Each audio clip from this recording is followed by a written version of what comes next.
Hello everyone, today I'm going to present you my passion project. It's about scoliosis. So let's get started. Briefly, what's a scoliosis? Scoliosis is when your spine curves in a very abnormal way, and it mostly happens in your lower region or the chest area, as you can see in this picture. This is a normal person's body spine, but this is a person with scoliosis. So there are four types of scoliosis. The first one, there of course there are common ones. There are actually a lot.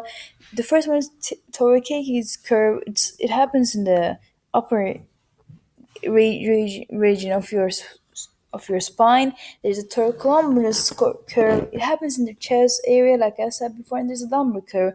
It happens in the lower part of your body, and then there's a double major curve, which happens in both up and both down. It's like a mix of terracotta curve and lumbar curve. I believe I have a double major curve, but these are like the types of scoliosis. There are actually names for these scoliosis.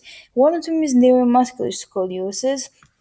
It's caused by disorders by brain, spinal cord, and muscular system, and like people have research about it, and they know what causes it, and it's like one of the most common type of the scoliosis. Like let's say 80% of the people have neuromuscular scoliosis, and what happens is when the nerves and the muscles are unable to cooperate and maintain balance, they cause for person this is a child's body who has scoliosis for them to for one of their for their back to have a hump, as you can see here, while the other one is pretty normal.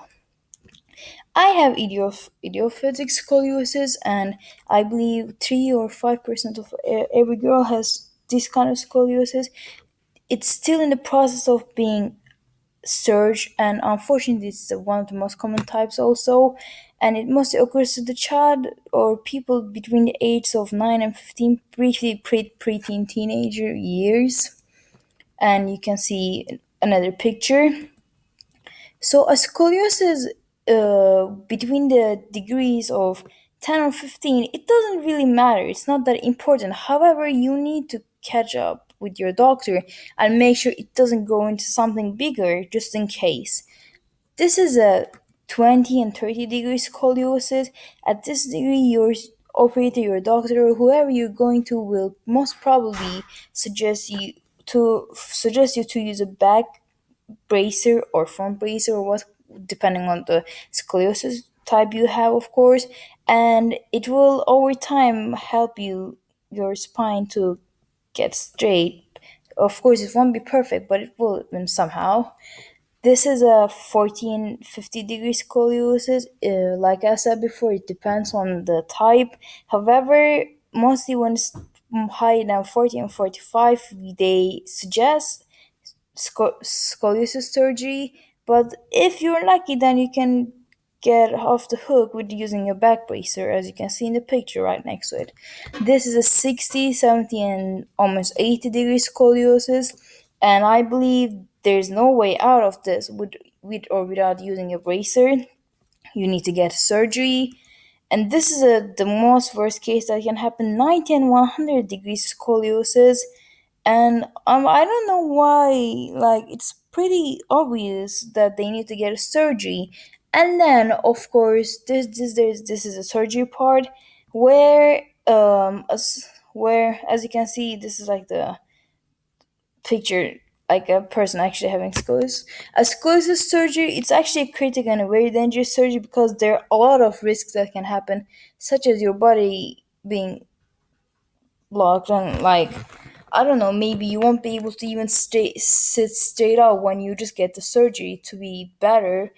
And the operation involves spinal fusion. The surgeons will decide what to do, once again, depending on what kind of scoliosis you have, and it will mostly end up with them rotating the curve, the abnormal curve in your spine, or fusing the part that's curved. So, like over the time, it will heal and it will turn into one single solid bone. This is a person who has scoliosis surgery, and after surgery, as you can see, There are unfortunately traces left behind.